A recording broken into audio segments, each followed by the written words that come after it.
Oke. Oke.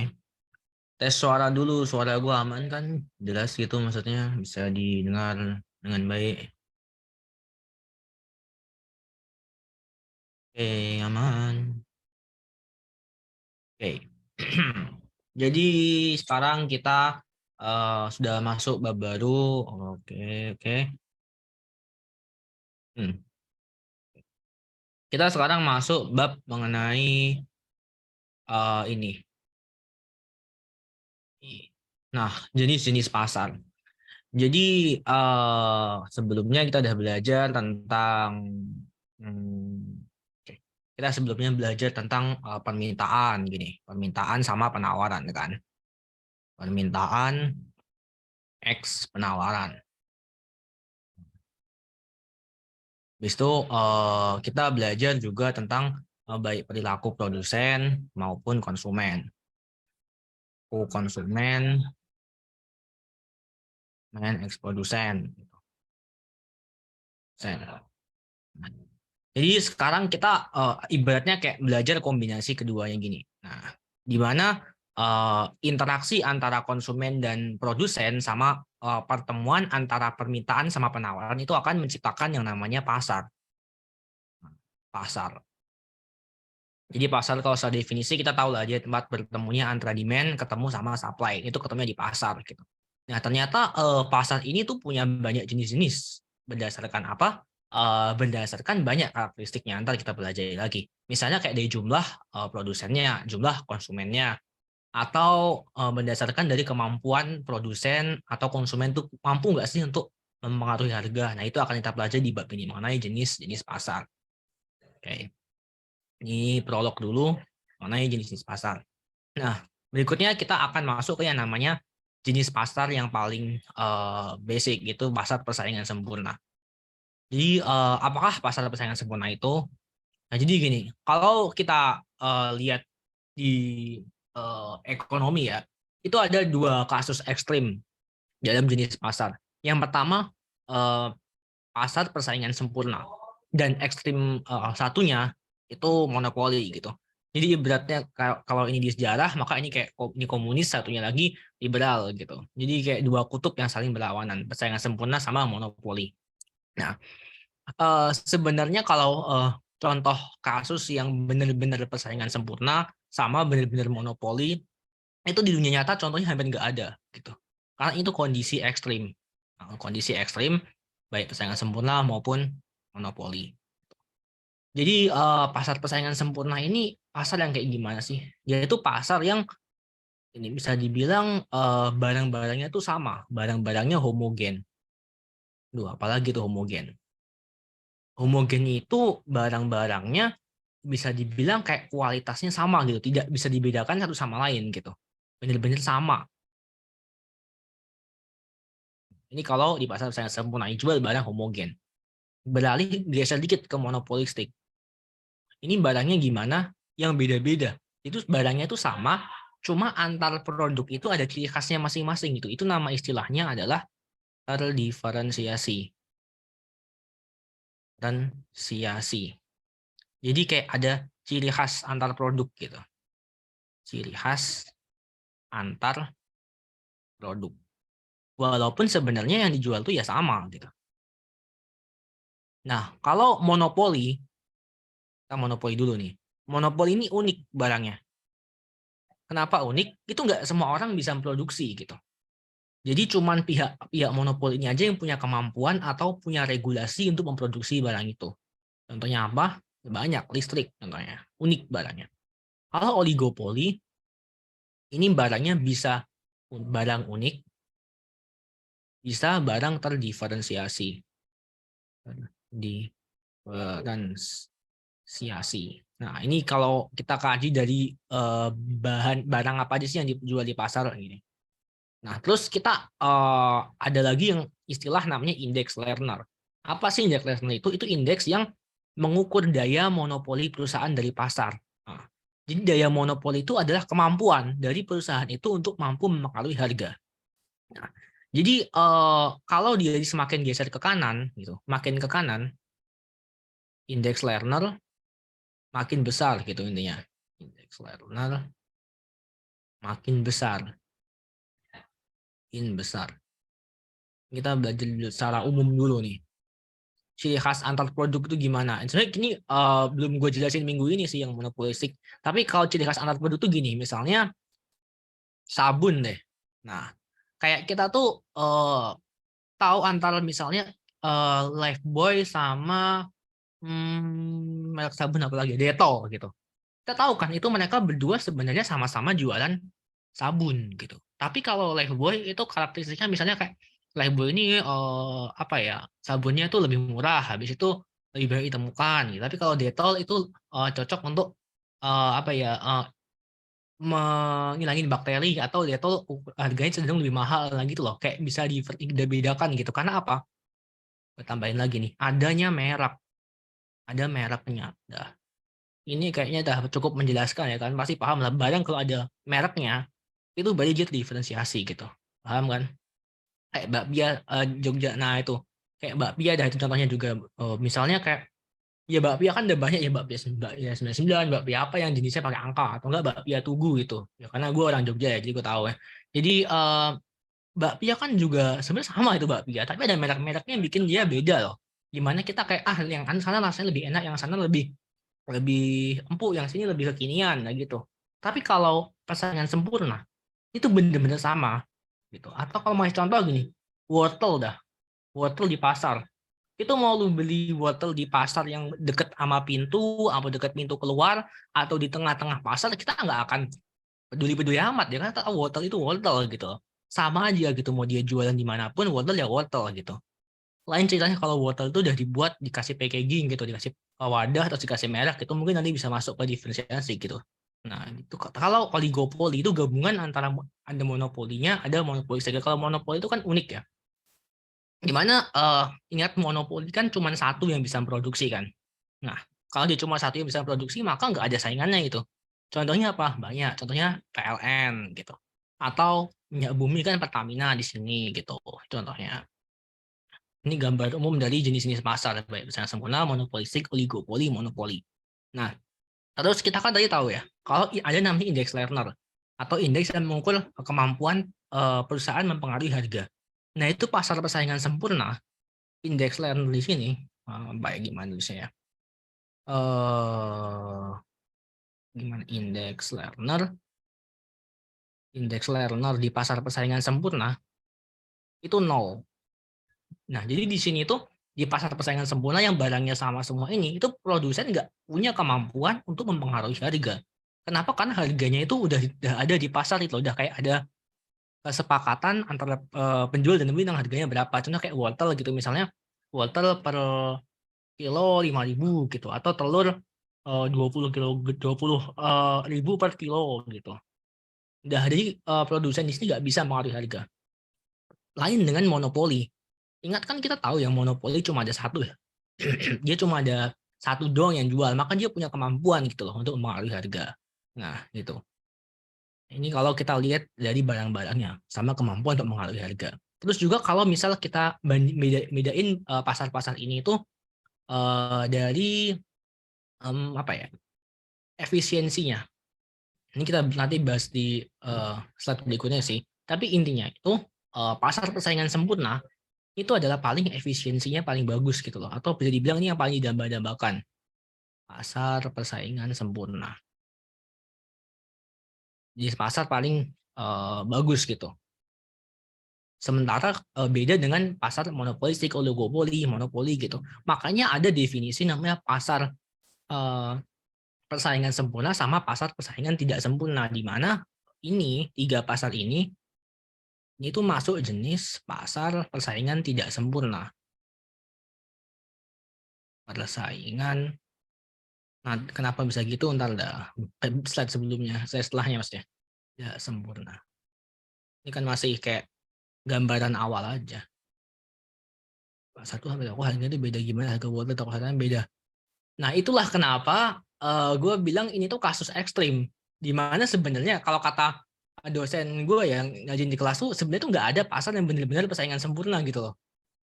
Karena ini tuh kasus ekstrim gitu. Jadi kayak kalau asisten dosen gue malah di dunia ini pasar yang sempurna tuh bilangnya nggak ada gitu. Kenapa ya? Karena ini tadi harga wortel tiap warung bisa beda-beda gitu. Tapi kan ada juga yang kayak dikasih standar dari pemerintah gitu. Misalnya kayak apa ya, yang barang gue juga nggak begitu paham sih. Telur apa ya yang diatur gitu, kilonya berapa gitu.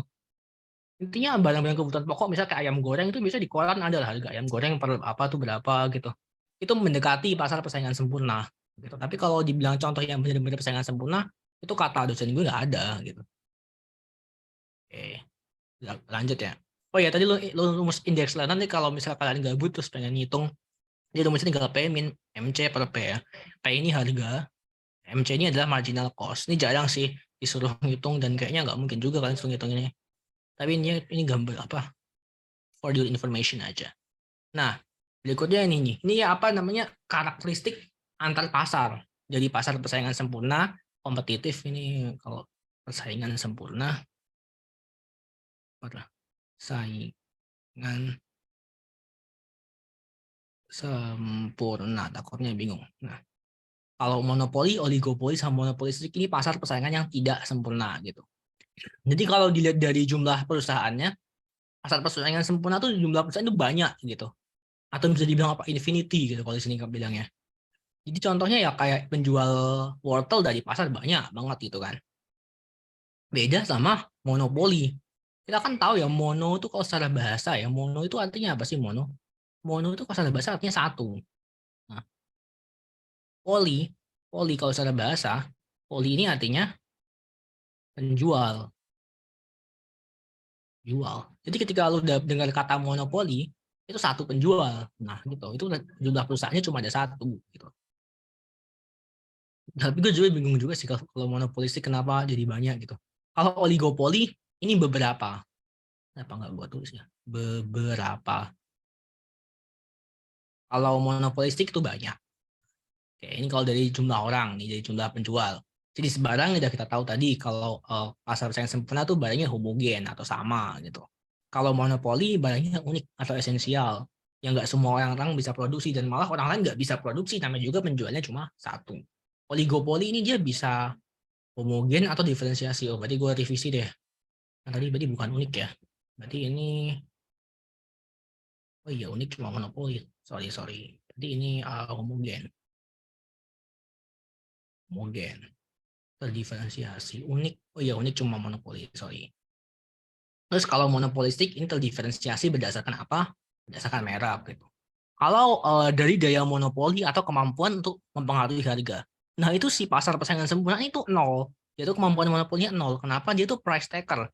Atau ngambil harga sesuai dengan harga di pasar gitu. Di pasar harganya berapa, dia harus ngikutin harga pasar itu berapa. Lu jualan ayam, kalau di pasar harganya per kilo 20.000 ya lu ngikutin harga segitu gitu. Lu nggak bisa tetapin harga lebih rendah atau lebih tinggi. Kenapa? Anda rugi hitungannya gitu. Beda sama monopoli. Monopoli itu dia sifatnya price maker. Nah, kemampuan atau daya monopoli itu tinggi, jadi dia bisa mengatur harga. Lagian dia juga satu-satunya perusahaan kan. Nah, kalau oligopoli ini kasusnya agak rumit, Mari. Jadi sebenarnya oligopoli ini apa sih perusahaannya? Dia itu terdiri dari beberapa perusahaan yang satu sama lain tuh memiliki kemampuan untuk mempengaruhi harga. Jadi kalau oligopoli itu sendirian gitu ya, dia itu kemampuan ngatur harganya itu kecil. Tapi kalau mereka bareng-bareng ngatur harga itu jadi besar gitu loh. Contohnya apa oligopoli? Sebenarnya OPEC, Organization of Petroleum Exporting Countries, atau negara-negara pengekspor minyak gitu loh. Nah jadi negara-negara pengekspor minyak ini tuh kan mereka membuat organisasi OPEC ini. Nanti tuh mereka tuh berdiskusi gitu. Mereka berdiskusi mengenai apa? Ini kayak nentuin harganya berapa, atau kuantitas yang mau kita ekspor itu berapa barel gitu, berapa ton barel. Terus habis itu apa-apa itu mereka tuh berkolusi gitu. Indonesia dulu pernah bergabung di OPEC ini, tapi sekarang udah keluar gitu ya. Oke. Nah gitu, itu kalau di oligopoli gitu. Jadi mereka tuh ada beberapa perusahaan dan satu sama lain itu memiliki kemampuan untuk mempengaruhi harga gitu loh. Jadi oke. Kalau monopolistik itu kecil. Ntar kenapa? Ntar dulu deh. Berikutnya barriers to entry. Barriers to entry itu apa? Jadi ini tuh halangan Halangan bagi perusahaan baru gitu, bagi perusahaan lain. Berusaha bagi perusahaan baru gitu. Jadi kalau misalnya di competitive market ini pasar persaingan sempurna, ya ini kan free entry dan free exit kan. Nah, ya keluar masuk pasar gitu.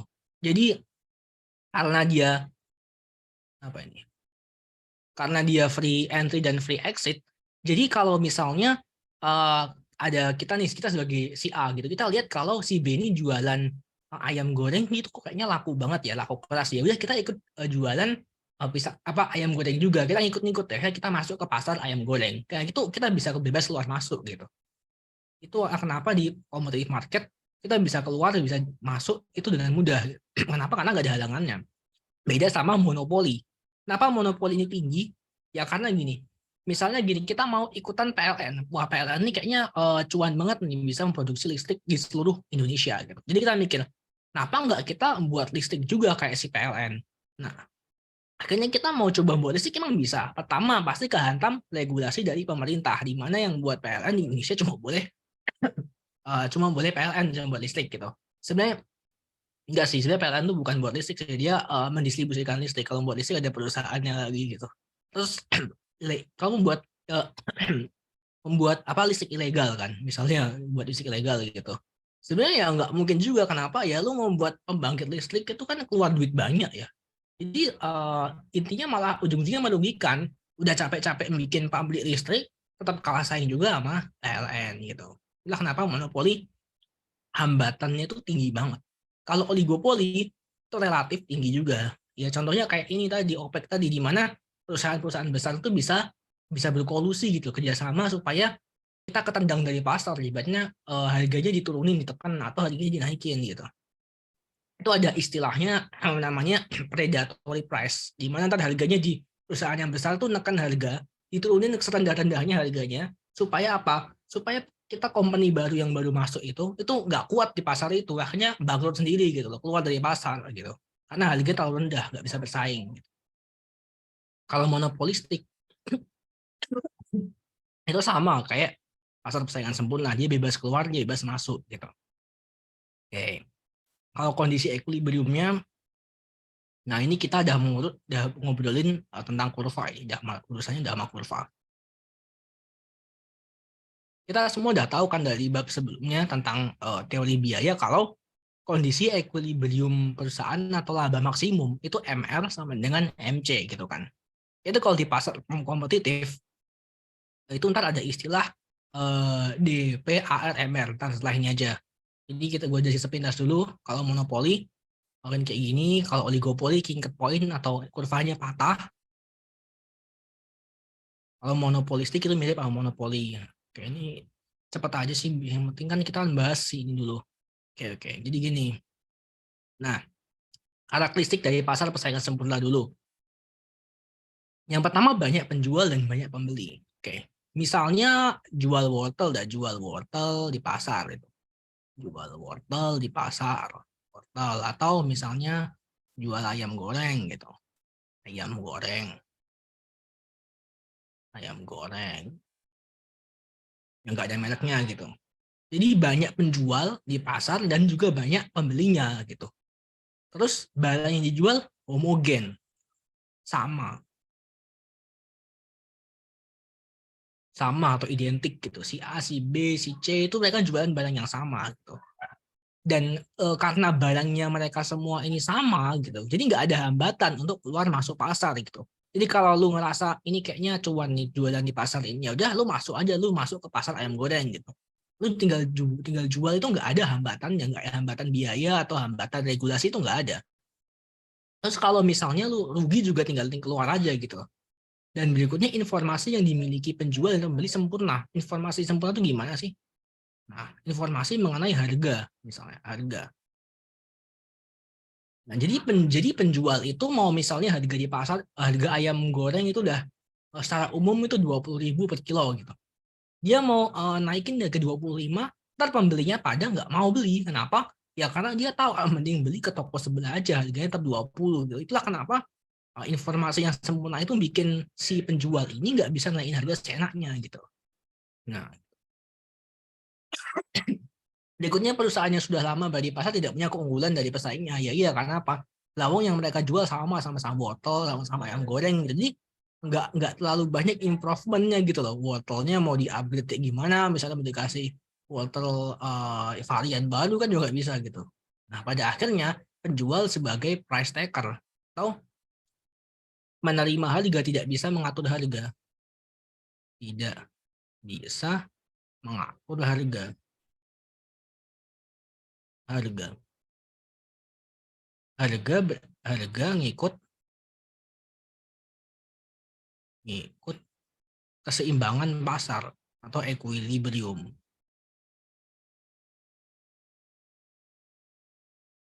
Nah, oke. Nah, berikutnya pasar persaingan sempurna jarang atau bahkan tidak ada. Kenapa? Nah, yang pertama tadi tidak ada produk yang benar-benar homogen satu sama lain. Pasti ada diferensiasi sekecil apapun. Kayak misalnya wortel yang di sana, saya di sana tuh tetap ada lah perbedaan kualitasnya. Misalnya yang di ujung pasar itu dia masuknya dari Malang gitu, wortel Malang. Habis itu yang tengah pasar itu dia dapat wortel dari Surabaya. Surabaya, Surabaya nggak ada wortel ya. Ya udah gitu deh, ini beda-beda gitu loh. Ada perbedaan uh, walaupun kecil gitu. Terus oke, jika ini nggak ribet ya bahasa ini, 1 sama 2 hampir sama sih, definisinya mirip. Berikutnya terdapat barrier entry pada pasar. Jadi nggak pasar yang benar-benar free entry to free exit itu sulit banget ditemuin. Kenapa? Karena biasanya ada 2 hambatan nih, misalnya kebijakan pemerintah sama startup cost. Startup cost itu apa? Jadi kayak kita mau masuk pasar itu biayanya gede gitu loh. Biaya gede, gede dan kalah saing gitu. Kalah saing. Jadi kan kalau perusahaannya udah lama gitu ya, atau misalnya dia udah mapan, dia tuh tahu gitu loh cara alokasi biaya yang efisien tuh gimana, besok cara dapat supplier yang murah tuh gimana. Itulah kenapa biaya startup kok jadi gede gitu. Untuk perusahaan baru ikut-ikutan nimbrung di pasar itu gitu. Jadi yang nyari yang benar-benar pasar persaingan sempurna tuh jarang atau bahkan tidak ada. Yang mendekati apa? Ya barang-barang kayak dijual di pasar. Contohnya ya kayak bayam, wortel, apalagi telur gitu kan, mereka paling mendekati pasar persaingan sempurna kan, mereka juga nggak ada mereknya gitu, mendekati kata homogen gitu. Ini kenapa gue typo mulu?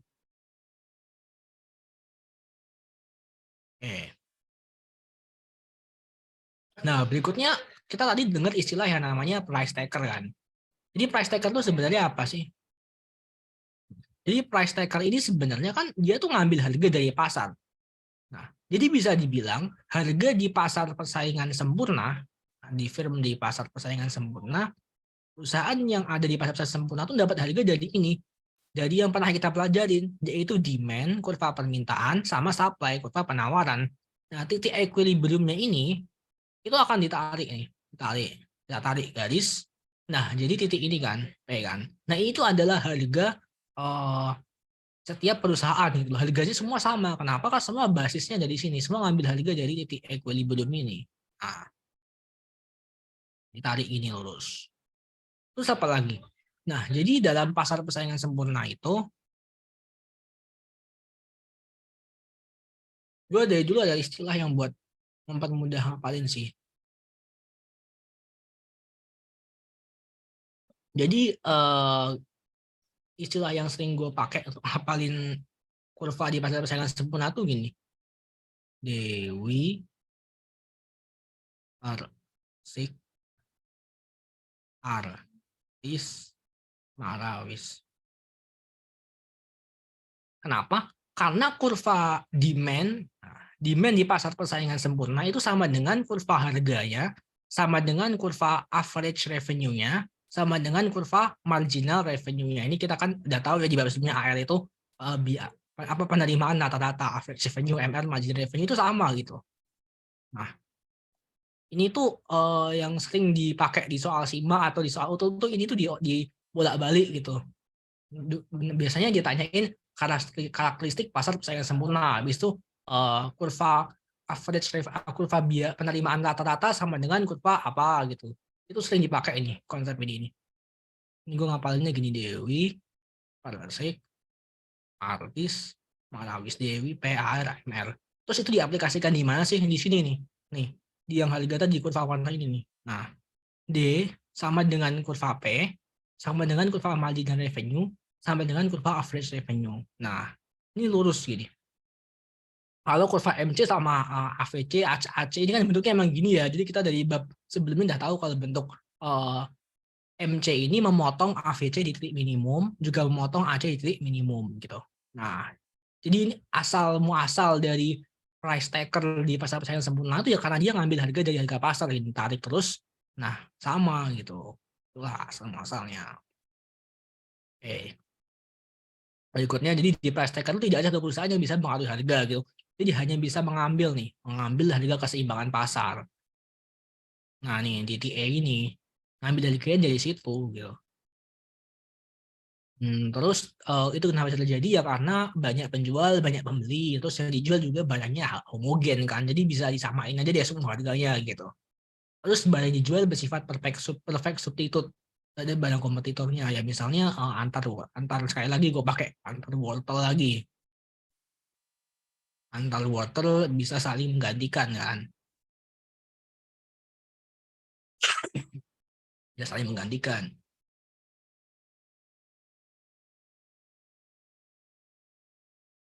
Nah, habis itu kurva demand perusahaan berbentuk perfectly elastis. Jadi kalau kalian ingat bentuk inelastis kurva kan gini, ini kurva yang bentuknya inelastis itu bentuknya vertikal. Kalau bentuknya elastis itu kan horizontal kan.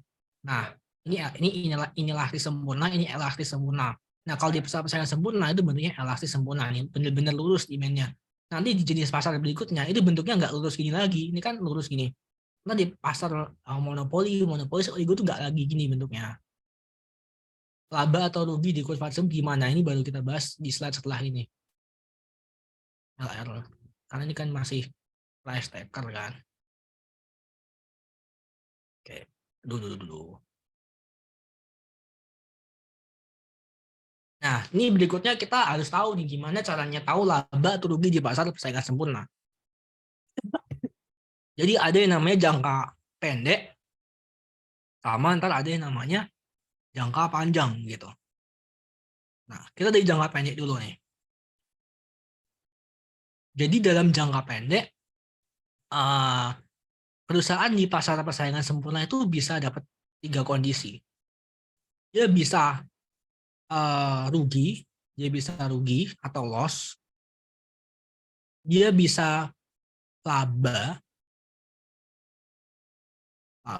atau economic profit,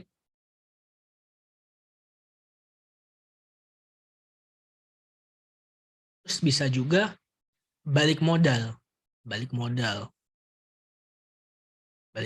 itu istilahnya break even point,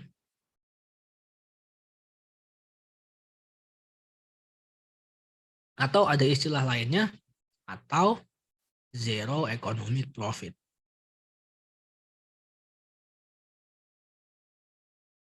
Nah, ada 3 kondisi ini dalam jangka pendek.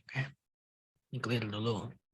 Nah, untuk bisa nentuin tadi kita kan udah tahu, ini cuma ngulang aja sih, perusahaan sebagai price taker, kurva MLA berbentuk horizontal, perfectly salah ini, bentar.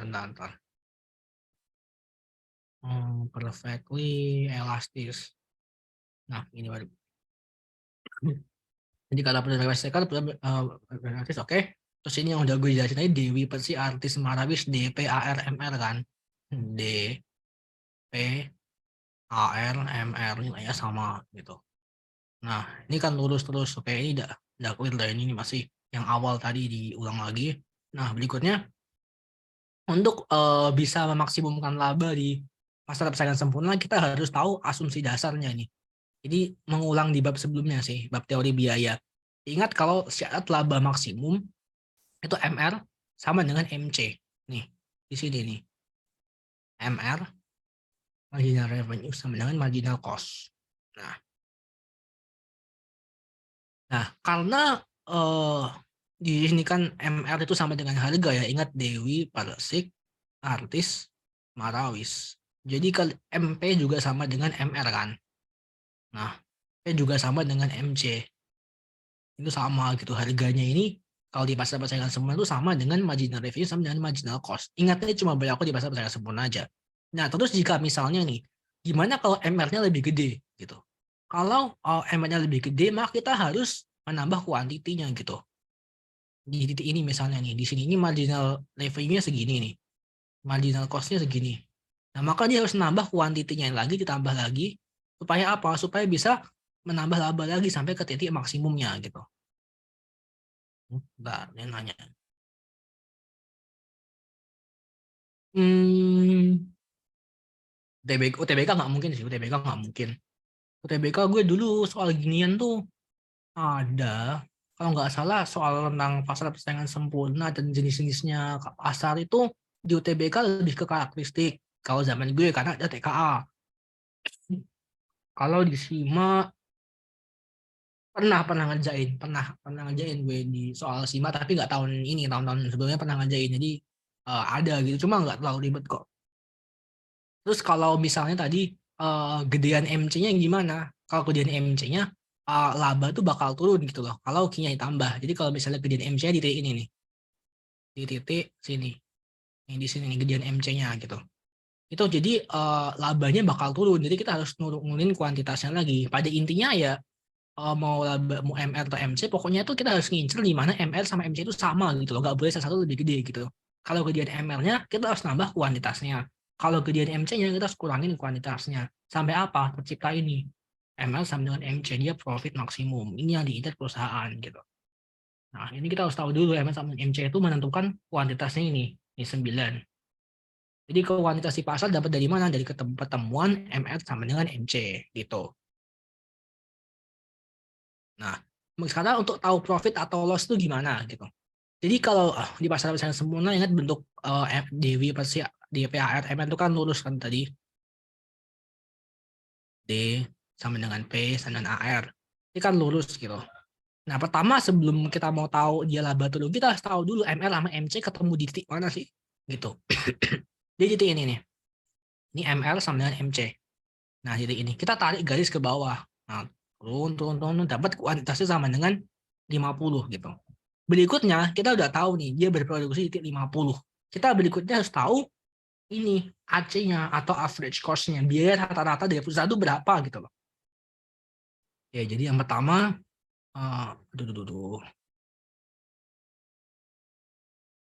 pertama tadi cari ML sama dengan MC.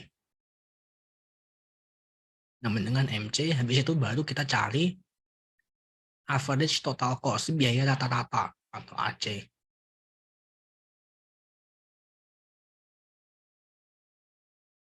Nah, ini kita udah nemu nih titik biaya rata-rata di mana? Di sini nih. Nah, di titik ini. Nah, di sini kita tahu kalau MR sama MC itu lebih tinggi daripada biayanya gitu loh.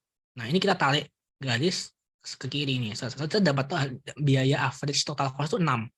Nah, harganya kan di sini 10 ya. 10. Habis itu biayanya cuma 6, maka bisa dibilang ini tuh laba gitu. Nah, ini adalah daerah laba. Nah, ini adalah daerah laba. Laba. Kenapa? Ya karena P harganya 10, biayanya cuma 6 gitu loh. Di patokannya MRMC habis itu AC-nya itu yang jadi patokan kita nentuin dia laba atau rugi. Nah, profit, laba atau profit dah gitu. Gimana kalau rugi? Nah, kalau rugi kebalikannya. Ingat awal tadi gimana MR sama dengan MC dulu. Di sini ini udah ketemu nih. MR MC di sini. Habis itu kita hantamin, kita tabrakin ke kurva ATC, kita tabrakin. Luar nabrak gitu kan. Nah, kita dapat tahu kalau ATC-nya tuh 5, biayanya tuh 5, cost-nya tuh 5 gitu loh. Tapi harganya cuma 3. Nah, di sini cost-nya lebih gede daripada harga, daripada price. Maka bisa dibilang rugi gitu, jelas banget ya. Ibaratnya lu memproduksi suatu barang itu butuh $5 gitu. Tapi lu jual cuma $3, ya otomatis lu rugi kan. Nah, makanya daerah loss-nya ini rugi. Nah, patokannya apa? Kita untuk tahu rugi sama laba cuma MRMC sama ATC ini tadi.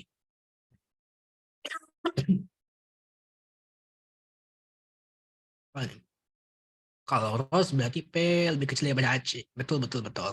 Kita gua tegasin lagi deh. Jadi kalau profit, P lebih gede daripada AC. Nah, kalau dia loss, P lebih kecil daripada AC. Dah, gitu. Ntar gue minum dulu bentar.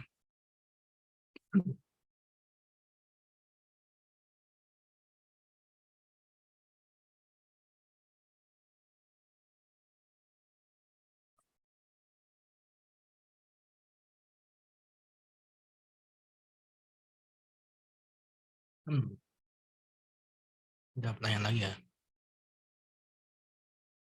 Kalau break even point berarti gimana? Nah, ada nggak di contohnya ini? Lah nggak ada. Bentar. Jadi kalau break even point, gue buat slide lagi deh.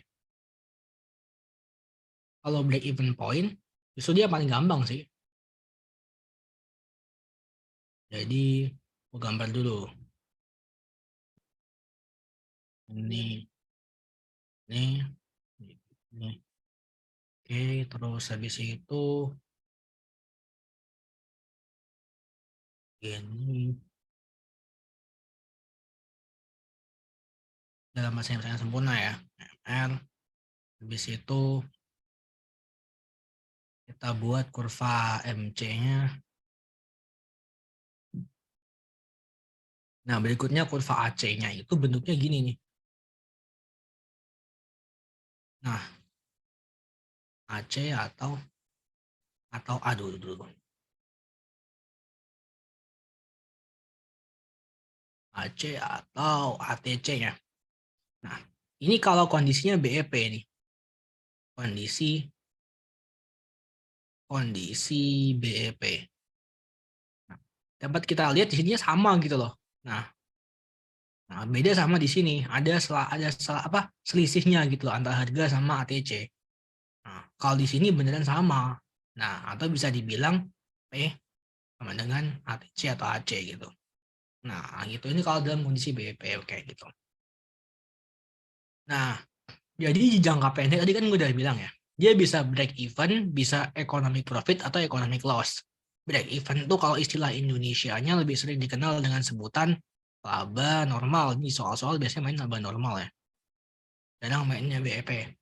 Kalau economic profit itu nama istilah lainnya adalah apa ini? Istilah lainnya adalah laba super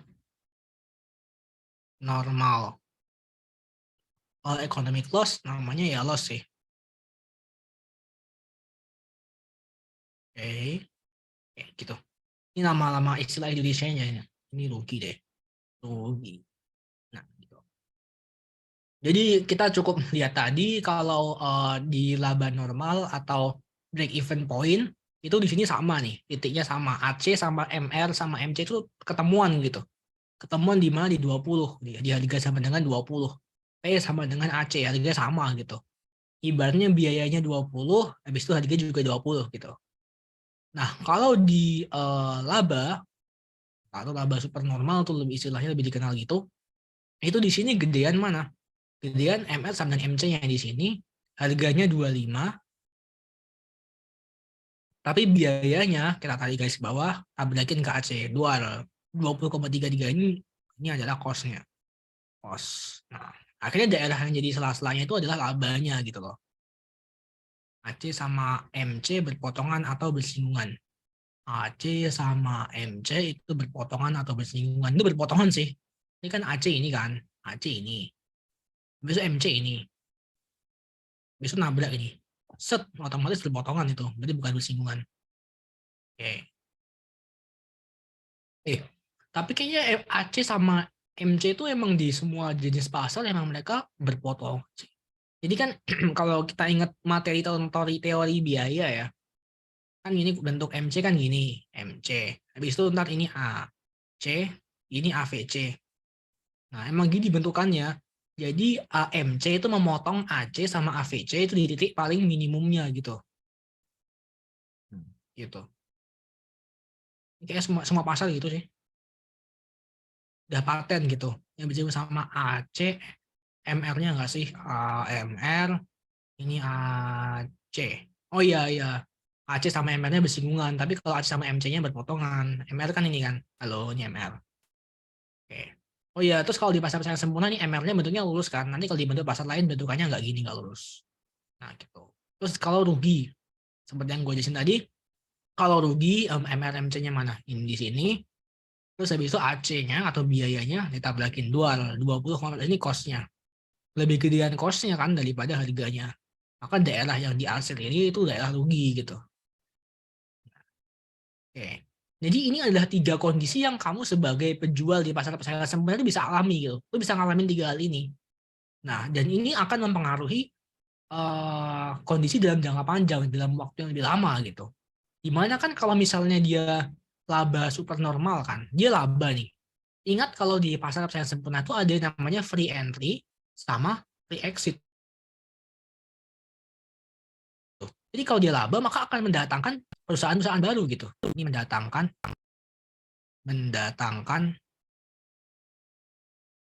saing gitu, saing baru gitu. Tapi kalau rugi itu akan mengurangi pesaing. Jadi kayak dalam jangka panjang tuh ada keseimbangan gitu. Aduh, typo lagi. Oke. Nah, ini pesaing gitu ya. Nah, apa yang jadi kalau dalam jangka panjang? Dimana kalau dalam jangka pendek ini bisa datangin pesaing kalau laba tapi ngeluarin pesaing kalau rugi. Maka akan tercipta dalam jangka panjang. Nah, jadi kalau dalam jangka panjang, kan dia kan ada free entry dan free exit, nggak ada halangan gitu kan. Maka perusahaan baru akan masuk jika ada perusahaan yang mengalami nikmati laba ekonomi gitu. Dan perusahaan keluar juga jadi kerugian ekonomi. Nah, maka dalam jangka panjang karena adanya free entry sama free exit ini, perusahaan dalam persaingan sempurna itu akan mengalami zero economic profit. Nah, zero economic profit itu yang mana?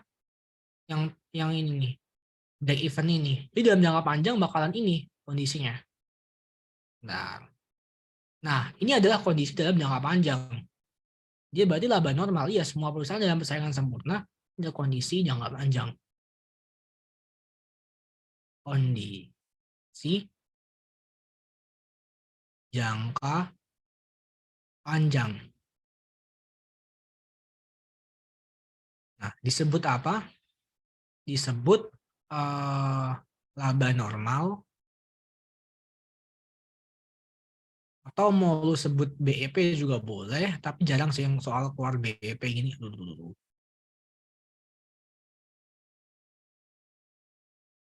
Bisa disebut BEP, atau mau disebut juga yang paling sering dipakai di soal-soal, paling sering banget itu ini zero economic profit. Di mana dalam jangka panjang itu semuanya jadi nih. Nah, MC, AC-nya itu bersinggungan loh sama DP, ARMR. Pada akhirnya jadinya P sama dengan AC kan. Nah, harga sama dengan biaya rata-ratanya gitu. Nah, kenapa? Karena sebenarnya ada penjelasan lagi sih. Nggak tahu gue cantumin atau enggak. Oke nih. Penjelasannya gini nih. Jadi kalau misalnya tadi dia kondisinya laba kan, ini economic profit nih. Nah, kalau economic profit kan perusahaan baru nih tersaing ini masuk ke pasar. Dampaknya apa? Dampaknya adalah supply-nya bertambah. Nah, supply-nya bertambah, ini supply-nya awalnya di sini kan. Dan besok karena bertambahnya perusahaan baru, supply-nya geser ke kanan. Nah, akhirnya apa? Harga pasarnya turun gitu loh. Nah, harga pasarnya turun jadi yang awalnya kondisinya itu laba gitu. Di sini menikmati laba yang dihasil ini, akhirnya karena supply-nya turun geser ke bawah MR-nya gitu loh. Kenapa geser? Karena ya ingat di pasar persaingan sempurna DP sama dengan AR sama dengan MR gitu. Nah, karena harganya turun, MR-nya juga turun. Nah, pada akhirnya dia laba normal lagi, yaitu zero economic profit. Ini kalau kondisi perusahaan entry. Kenapa jangka cuma laba normal ke apa? Karena banyak pedagang baru harga turun. Nah, betul ini kamu udah menjelaskan. Karena banyak pedagang baru, harga pasar jadi turun. Benar. Kenapa biasa harga pasar turun? Ya ini kembali lagi ke bab awal mengenai permintaan dan penawaran gini. Ketika perusahaan baru masuk pasar, supply bertambah. Kalau supply bertambah apa yang jadi? Kurva supply geser ke kanan nih, geser ke kanan. Jadi yang harganya awalnya 25, karena supply-nya geser ke kanan, jadi harganya berapa? Di 20 kan. Nah, jadi kan ingat kalau si ML ini kan ngikutin kurva harga equilibrium ya. Jadi yang awalnya di sini dia turun nih, sini ikutan turun. Nah, jadi yang dari awalnya ML-nya ini di atas ATC-nya ini di atas ini sekarang jadi sama gitu. Itu kalau terjadi entry gitu. Gimana kalau loss? Nah, kalau exit.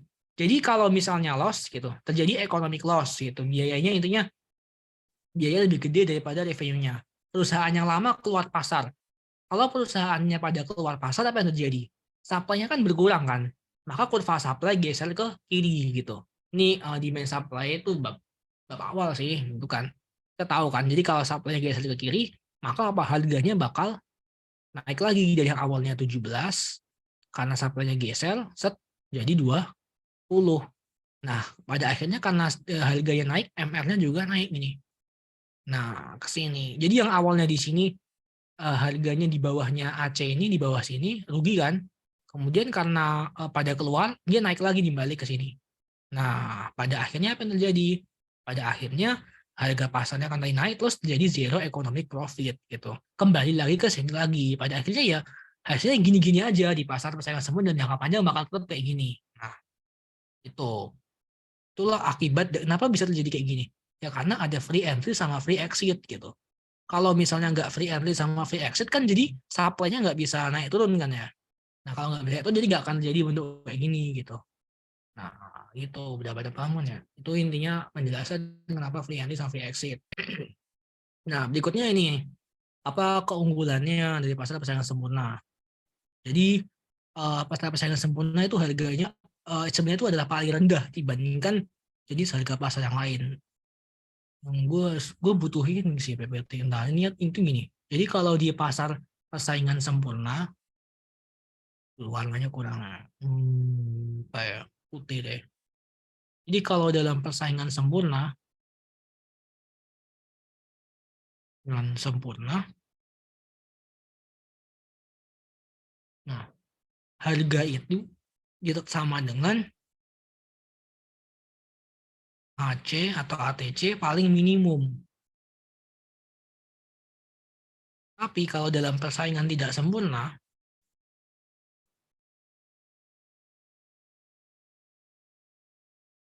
tidak sempurna,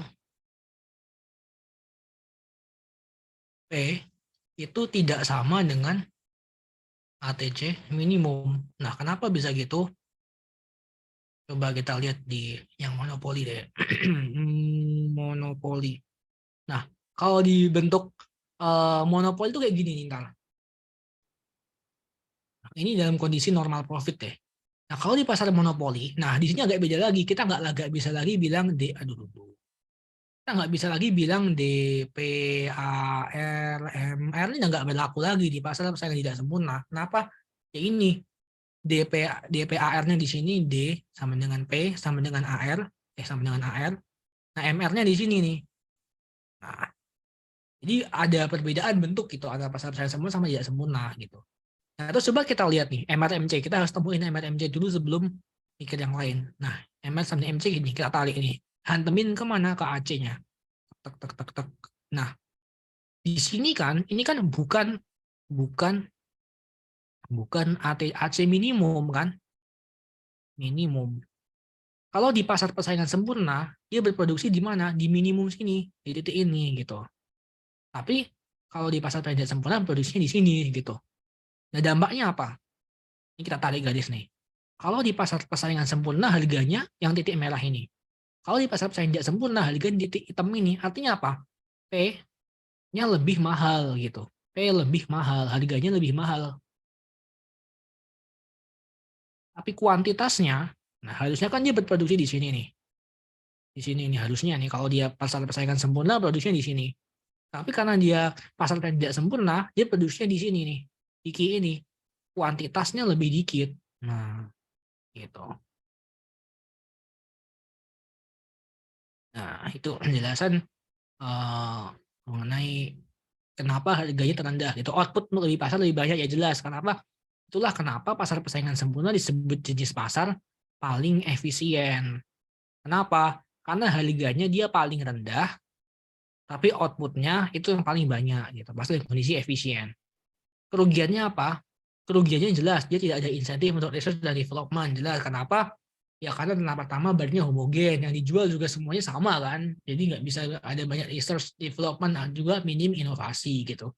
Ya contohnya ya kayak barang-barang di pasar apa ya, di pasar-pasar tradisional gitu kan, jelas minim inovasi kan kalau dibandingin sama yang punya merek atau misalnya ada brandnya ya. Contohnya kayak sosis itu ada brandnya nugget atau apa, jelas lebih bisa berinovasi tentang rasa kayak nugget nugget keju atau apa kalau dibandingin sama jualan kol, wortel, atau telur gitu di mana dia kebutuhan basic needs gitu.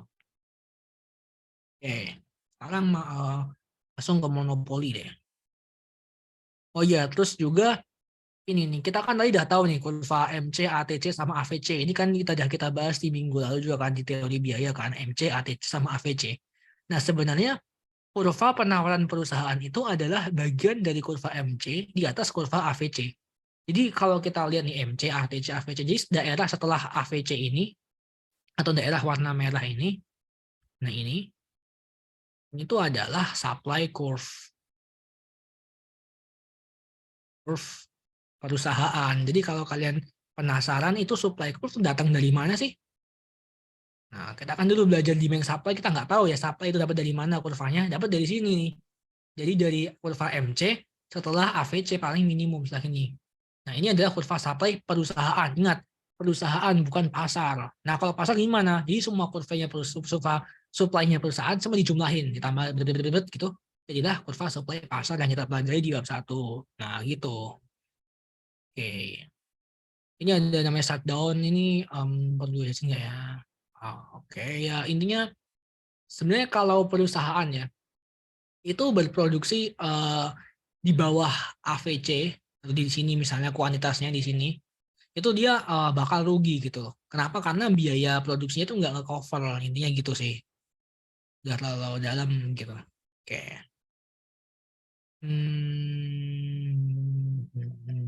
Ini udah di oke. Berikutnya pasar monopoli. Nah, ini pasar monopoli ini kita udah. Tadi kan kita pasar persaingan sempurna udah mana pasar persaingan sempurna. Oh ini udah. Berikutnya kita ke monopoli. Nah, jumlah perusahaan di pasar persaingan monopoli itu apa ya? Jelas namanya itu satu gitu. Oh ya monopoli ada temennya. Namanya monopsony. Jadi kalau monopoli itu satu penjual, kalau coba warna ini nggak enak banget. Kalau monopsony itu satu pembeli. Gue lupa lagi contohnya apa. Monopsony itu satu pembeli. Gue lupa, gue lupa sih contohnya di nyata apa monopsony. Coba gue cari dulu. Mari kita cari bareng-bareng. Contoh monopsony apa ya? Oh, oke paham paham. Jadi contoh monopsony itu gini, misalnya di suatu daerah gitu kan, lu juga sebagai peternak sapi gitu, itu ada satu tengkulak gitu. Tengkulak ini tuh kayak dia tuh yang nerima barang-barang dari petani itu dijual lagi gitu loh. Jadi pihak tengkulaknya itu bisa dibilang sebagai satu-satunya pembeli produk susu dari sapi gitu. Nah, itulah dari kondisi monopsony. Ada banyak produsennya, tapi yang beli cuma satu. Ya walaupun yang satu itu ntar dia jual lagi gitu kan. Itu contoh monopsony ya. Berikutnya, oke, jenis barangnya unik atau esensial. Unik atau esensial itu susah ditiru gitu. Susah ditiru. Tiru. Ya, ini gampang contohnya ada listrik gitu. Lo mau buat listrik tidak semudah itu. Jadi ya butuh pembangkit listriknya, lu butuh kemampuan untuk mendistribusikan listriknya, yang which is itu biayanya mahal. Dan karena biayanya mahal banget, jadinya ya mending nggak usah gitu, serahkan pada PLN aja gitu. Oke. Terus di monopoli dia punya kemampuan untuk mengatur harga. Kenapa? Ya wong dia satu-satunya penjual, dia doang yang jualan. Jadi lu mau ngapain gitu? Ikutin harga yang gua bikin gitu. Jadi dia punya julukan dia adalah price maker. Tadi price taker kan, jadi price maker. Dia bisa mengatur harga, bisa mengatur harga. Nah, terus dia nggak free entry free exit. Kenapa? Ya karena dia hambatannya tinggi, entah hambatan biaya, entah lu mau masuk pasar listrik tadi, lu mau ikut jualan PLN, lu harus bersaing sama PLN, jelas kalah biaya, terus juga kalah regulasi, jadi hambatannya tinggi banget. Nah, terus kondisi equilibriumnya ini kita jelasin by kurva aja, oke. Terus kurva permintaan perusahaan sama dengan kurva permintaan pasar gitu ya. Kenapa ya? Karena dia cuma satu-satunya perusahaan di pasar itu. Nah, jadi kenapa monopoli susah ditembus? Ini yang pertama, hambatannya kepemilikan sumber daya utama. Contohnya di dunia ini, gue lupa nama perusahaannya, tapi itu ada satu perusahaan yang dia tuh memiliki hampir seluruh cadangan, seluruh tambang berlian di seluruh dunia. Jadi perusahaan itu menguasai semua tambang berlian itu semua dia kuasai.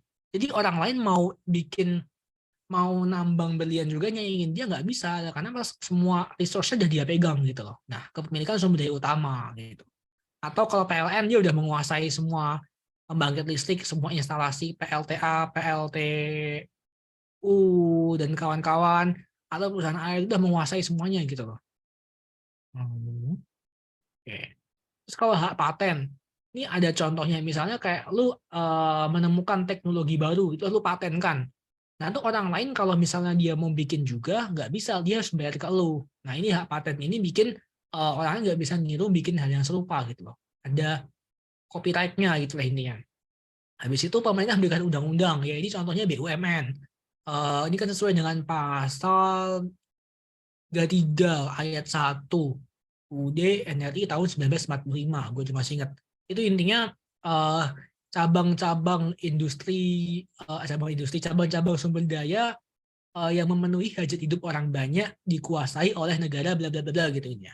Nah, karena ada undang-undang itu, jadi perusahaan-perusahaan kayak PLN, Pamjaya itu dia memegang industri yang vital atau sentral untuk kehidupan hajat itu hajat hidup orang banyak gitu. Udah dikuasai sama undang-undang, jadi kita nggak bisa nembus.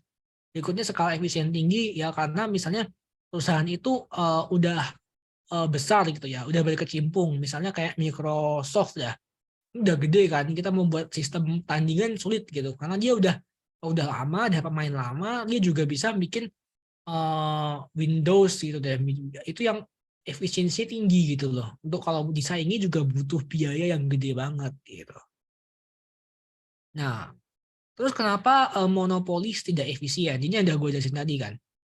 Nah, bentuk di pasar monopolis itu D sama dengan D sama dengan P sama dengan AR, dan kurva MR-nya dia udah nggak di Perseatis Marawis lagi karena MR-nya udah misah ya di sini nih. Nah, udah misah gitu kan. Terus kalau kita ingat cara pertama tadi MR sama dengan MC, MR sama dengan MC di sini nih. Kita tarik garis nih MR sama dengan MC di sini.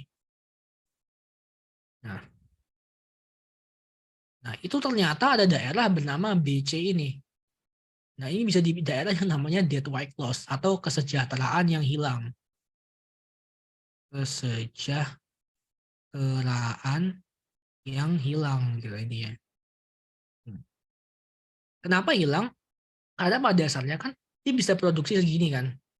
Katakan nih 200, dia bisa produksi 200, tapi dia cuma produksi 150 gitu. Nah, pada akhirnya 50-nya itu hilang kesejahteraannya, nggak untuk siapa-siapa gitu. Nah, ini dia lebih apa? Dia cost-nya. Terus juga ada kehilangan surplus konsumen juga. Nah, terus oke. Oke. Kita ulangin dulu nih. Jadi dalam jangka pendek, monopoli itu atau monopoli orang yang melakukan monopoli itu disebutnya monopolis, itu bisa dapat 3 kondisi juga. Dia bisa normal profit atau BEP, dia bisa profit, dia bisa rugi. Ini 3 doang. Nah, ini yang udah gue jelasin tadi. Jadi kalau dalam jangka pendek dia mengalami normal profit, jadi itu kurva AC-nya ini AC ini bersinggungan sama DPAR ini tadi. Nah, bersinggungan. Nggak bisa dihapus ya. Oh, crap. Nah, bersinggungan gini nih. Nah, oke. Jadi kalau ditarik ML sama dengan MC, Di sini ntar ini nggak ada selisihnya ya, sama kayak yang tadi kan profit. Nah kita bandingin deh sama yang misalnya profit atau nama lainnya profit atau laba supernormal, laba supernormal atau economic profit. Nih, kita temuin dulu ML sama MC-nya di sini nih. Kita tablakin ke atas. Ini AR sama dengan D sama dengan P. Tabrakin. Nah kan dapat sini nih. Ini harganya segini. Price. Terus kita lihat nih AC-nya di mana tadi? Oh di bawah. Di bawah sini. Ini cost. Nah kan lebih tinggian price daripada cost-nya kan. P lebih tinggi kan daripada ATC-nya. Nah maka dia merasakan laba atau daerah ini di aset ini. Nah, tapi ingat dia labanya nggak di AC minimum. Kalau seandainya ini ya, seandainya ini adalah pasar persaingan sempurna, dia akan di sini nih, di sini. Nah, bukan di sini. Gitu. Kenapa ini yang bisa di sini bukan di sini? Kenapa ya? Karena AS sama MN-nya kepecah gitu. Oke. Kenapa bisa kepecah? Itu ada hubungannya sama barangnya, di mana persaingan sempurna kan barangnya homogen. Nah, kalau di pasar persaingan monopoli, monopolistik atau oligopoli itu mereka udah beda lagi gitu loh. Nah, ini jadi kalau kondisi profit ya. Kalau kondisi loss atau rugi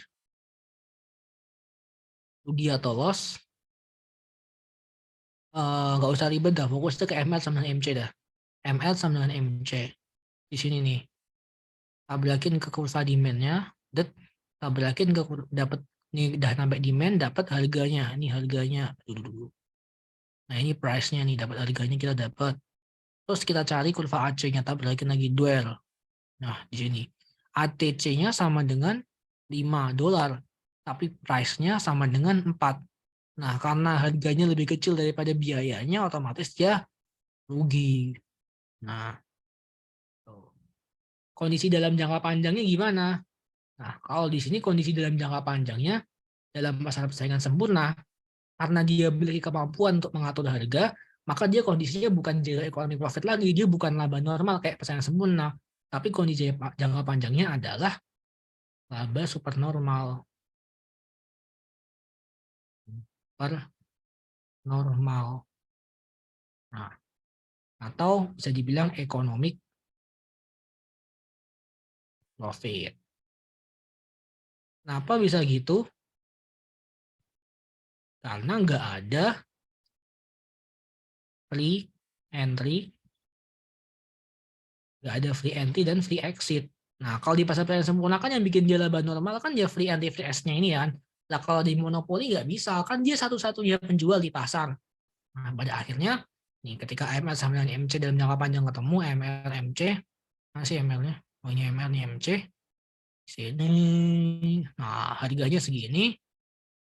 Nah, besok ATC-nya segini nih. Nah, harganya lebih gede daripada ATC. Nah, mesti bilang dia laba dalam jangka panjang. Dia akan laba gitu.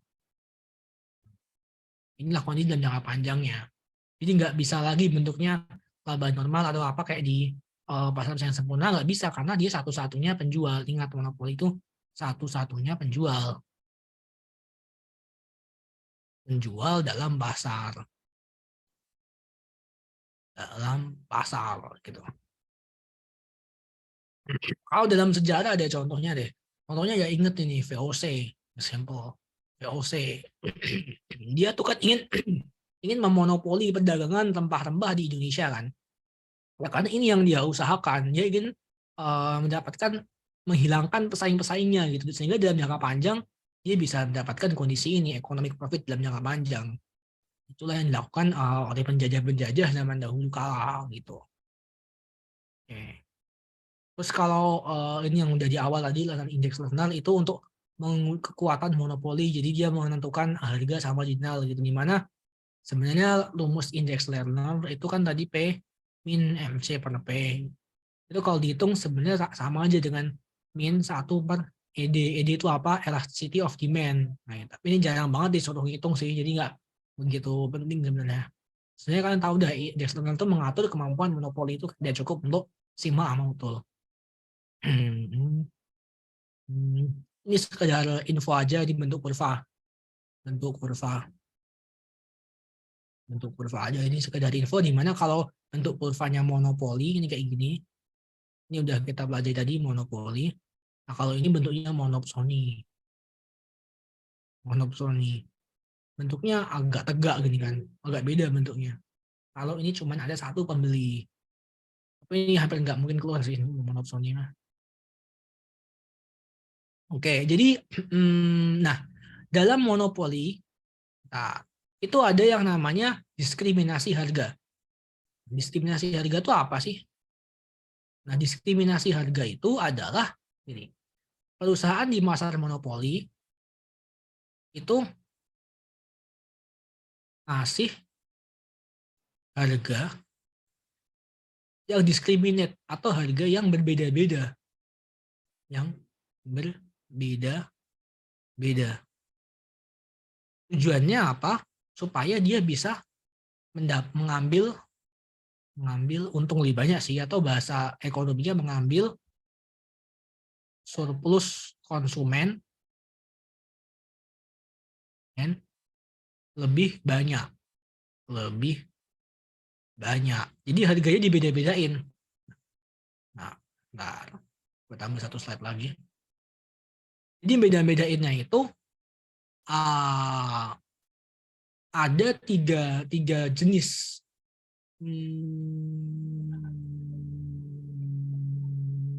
Oke. Ini 3 jenis. Ini sekedar pengetahuan aja. Diskriminasi harga. Diskriminasi harga. Nah.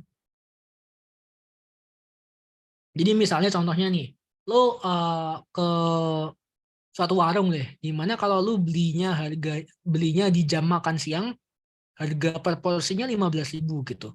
Atau di jam makan malam harga 15.000. Tapi kalau lo datang pas sore-sore atau pas jam 9 masih pagi gitu, harganya lebih murah, 110.000 gitu. Nah, itu contoh dari diskriminasi harga. Atau contoh lain kayak di Gojek deh, atau di Grab. Itu kalau misalnya lu beli di jam-jam tertentu, itu ntar harganya lebih murah karena ada potongan gitu. Itu contoh dari penerapan diskriminasi harga gitu. Jadi ketika orangnya lagi banyak butuh barang itu, harganya bakal naik gitu, naikin gitu. Tapi kalau kondisi biasa bakal turun gitu. Jadi ada 3 jenis. Pertama diskriminasi derajat pertama. Derajat pertama di jenis-jenisnya. Nah, ini harga dibedakan ini yang paling susah diwujudkan di nyata. Harga dibedakan berdasarkan daya beli gitu. Daya beli. Atau nama ekonominya kalau kalian masih ingat WTP, willingness to pay. Nah, kemampuan suatu produsen untuk membeli gitu. Jadi kalau misalnya si A itu dia mampu sebenarnya dia untuk beli barang laptop harganya 2 juta. Si B mampu untuk beli 2.500.000. Jadi si A ntar harganya 2 juta, si B harganya 2.500.000 gitu. Dimaksimalin gitu. Kemampuan daya belinya konsumen. Cuman ini paling susah. Logikanya gimana caranya kamu tahu si A itu sebenarnya sanggup untuk bayar 2 juta. Gimana lu tahu si B ini bayar 2.500.000 dia sanggup. Kalau di derajat kedua, diskriminasi harga derajat kedua, ini berdasarkan kuantitas. Jadi harga murah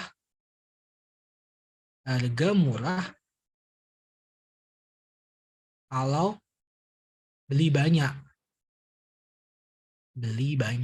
gitu. Contohnya apa? Ya contohnya kayak misalnya buy 3 get 1 free gitu, atau misalnya kayak lu beli di grosir gitu. Nah, itu ada contohnya lainnya. Kalau yang terakhir ini derajat ketiga, diskriminasi harga derajat. Emang namanya derajat pertama, derajat kedua, ketiga itu emang namanya sih. Derajat ketiga. Ini berdasarkan elastisitas pasar.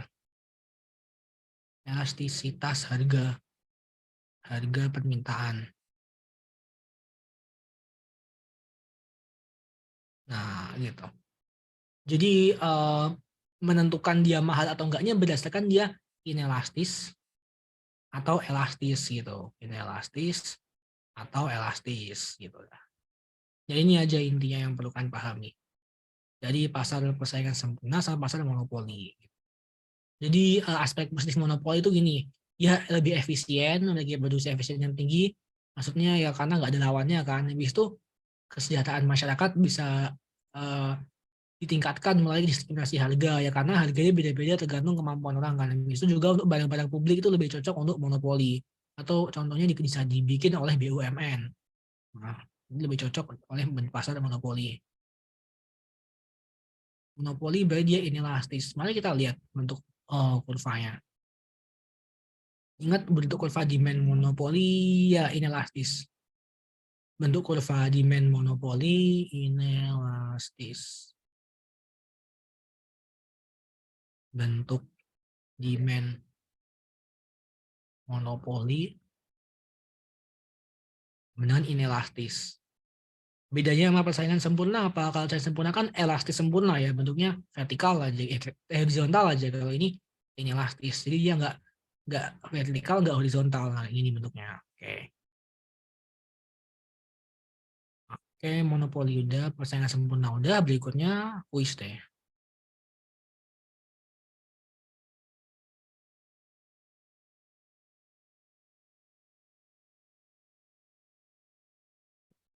Oke, mana nih? Tautan langsung.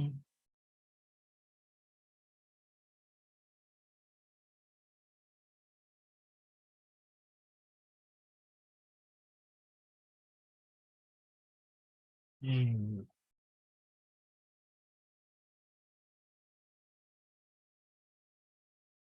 Hmm. Nah, 10 soal doang nih.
Oke, bentar lagi mulai deh.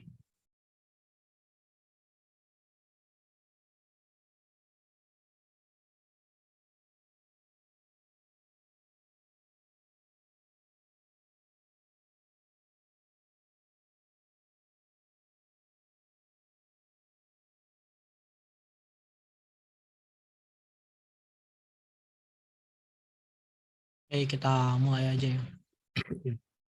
Kita bahas di pertemuan selanjutnya aja sih. Jadi kita sekarang cuma just quiz doang. Oke, 5, 4, 3, 2, 1.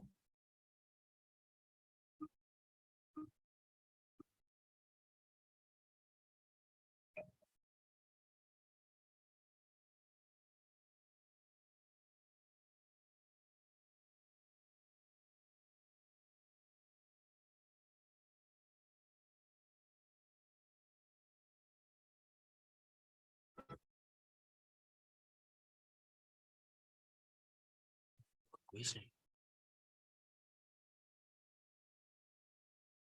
Gue salahin.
udah pada mau selesai ya.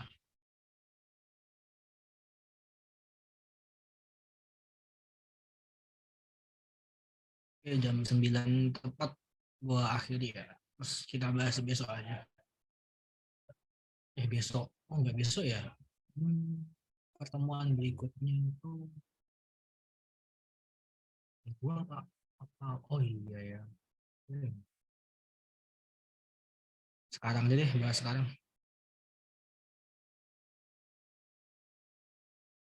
Gue ingatnya bisa ada pertemuan, datang enggak ya? Datangnya dibahas.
Oke, gua akhiri kali jam 9 ya. Oh, enggak.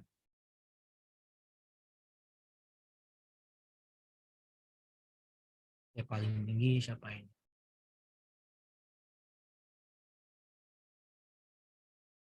Oh, Now, habis itu Abid sama satu lagi pada dia. Oke, oke. Nah, berikutnya kita bahas soalnya dulu. Mana tadi? Gimana cara gue ngecek ini soal ya? Eh, dibuat. Ini bu. Oke.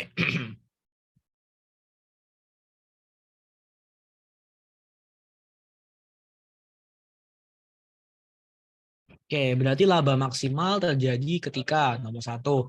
Ini kita udah bahas berkali-kali, laba maksimal tuh pokoknya kita tahu dari MR sama dengan MC. Ini udah kita ulang berkali-kali. Ya, kita skip.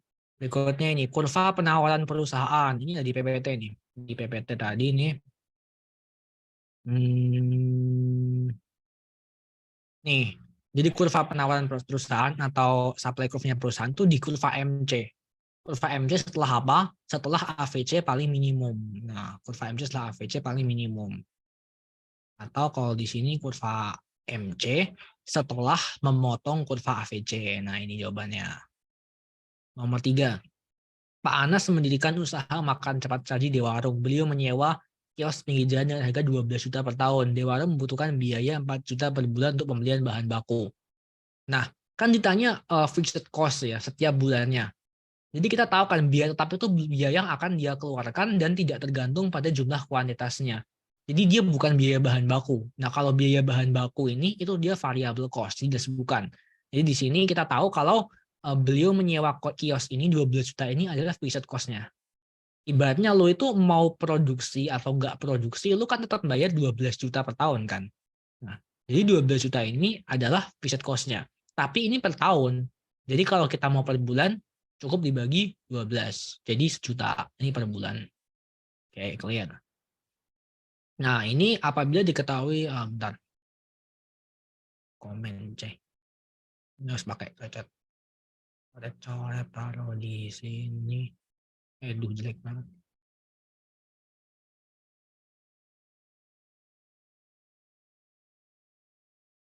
Nah, oke, jadi tadi gua pas main V. Nah, apabila diketahui biaya total TC sama dengan ini, kita tinggal nyari MC kan. Maka kita pakai turunan. Kenapa? Karena MC itu adalah turunan dari TC. Nah, kenapa? Karena MC kan rumusnya delta TC per delta Q. Gimana kalau di bahasa matematika, di sini adalah MC adalah turunan Q dari fungsi TC.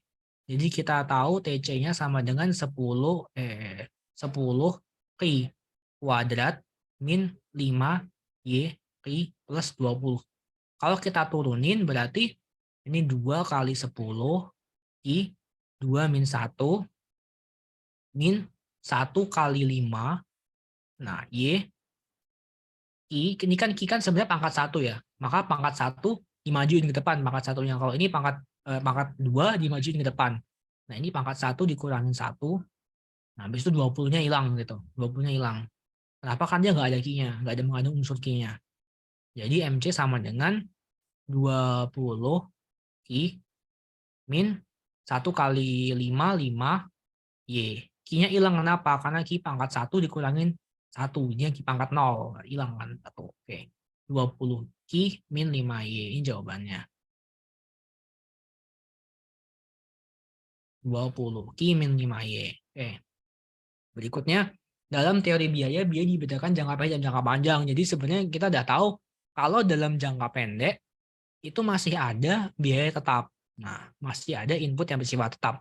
Tapi kalau dalam jangka panjang, nah biaya yang tetap tadi kayak misalnya pabrik itu atau misalnya mesin-mesinnya itu kita bisa beli lagi gitu, bisa kita perbanyak mesin-mesinnya itu. Jadinya dalam jangka panjang semua biaya bersifat variabel. Nah, berarti jawabannya ini. Udah nggak ada lagi betap.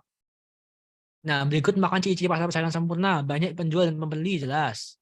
Barang yang dijual identik, homogen, jelas. Tidak ada hambatan termasuk, jelas. Penjual sebagai price maker, nah ini jebakannya. Penjual sebagai price taker. Nah, kalau maker itu kan membuat harga. Itu nggak bisa pasar persaingan sempurna membuat harga. Jadi tinggal 4 hilangin. 1, 2, 3 benar. Ketika perusahaan dalam pasar persaingan sempurna, comment. Ketika perusahaan dalam pasar persaingan sempurna memiliki pendapatan marginal MR sama dengan 30.000 dan TR sama dengan 55 juta. Maka AR-nya adalah, ingat, dalam pasar persaingan sempurna, ini kan clue-nya ada di sini nih, pasar persaingan sempurna ini. Dalam pasar persaingan sempurna, Dewi, Marsi, Artis, sama dengan Marawis kan. Maka nilai AR-nya itu ya sama dengan nilai MR-nya. Maka bisa kita simpulkan average revenue perusahaan itu, pendapatan rata-ratanya adalah ya dari sini 30.000. Dari mana? Ya dari sini nih. Tinggal ngambil aja, nggak usah hitung sama sekali. Ini kalau kita udah paham konsepnya, kita nggak butuh hitung. Nah, gitu. Oke. Yang ke-8, perusahaan dalam persaingan sempurna bersifat price taker. Ini jelas ya, dia nggak punya kemampuan untuk menentukan harga, dan harganya itu berdasarkan equilibrium pasar atau permintaan supply demand-nya gitu. Manakah yang paling mendekati pasar persaingan sempurna? Jelas sabun sama sampo, dia kan terdiferensiasi, dia punya merek-merek. Minyak bumi ini lebih ke lebih ke ini, oligopoli. Yang gue bilang tadi OPEC. Nah, lebih ke OPEC ini. Mobil jelas mereknya banyak, listrik jelas monopoli ya, listrik. Jadi jelas wortel, paling mendekati definisi pasar sempurna. Nah, berikut ini kondisi pasar persaingan sempurna dalam kita lihat pilihannya. Ini kan jelas ya, dia ini kecil banget lagi. DPARMR sama dengan ini kan tabrakan nih, MRMC sama AC-nya tuh bersinggungan. Jadi jelas dia adalah kondisi laba normal. Nah, kondisi zero economic profit. Kalau super normal itu ada selisihnya itu. Atau ada itunya di antara AC sama P-nya itu ada selisihnya. Kalau P-nya lebih gede dia super normal. Kalau super normal ini P-nya lebih gede daripada AC. Ini jelas bukan super normal dan dia jelas bukan rugi. Dia bersinggungan. Maka namanya zero economic profit dan jadi dalam jangka panjang gitu. Oke, gitu aja untuk pertemuan kali ini. Oke, paham. Oke, bagus. Jadi, sekian yang bisa gue sampaikan malam ini. Sampai bertemu lagi di pertemuan lainnya. Wassalamualaikum warahmatullahi wabarakatuh. Oke, minggu depan kita bahas monopolistik sama oligopoli, terus nanti langsung masuk ke makroekonomi pendapatan nasional. Oke, gue end meetingnya ya. Oh iya, itu matiin itu dulu.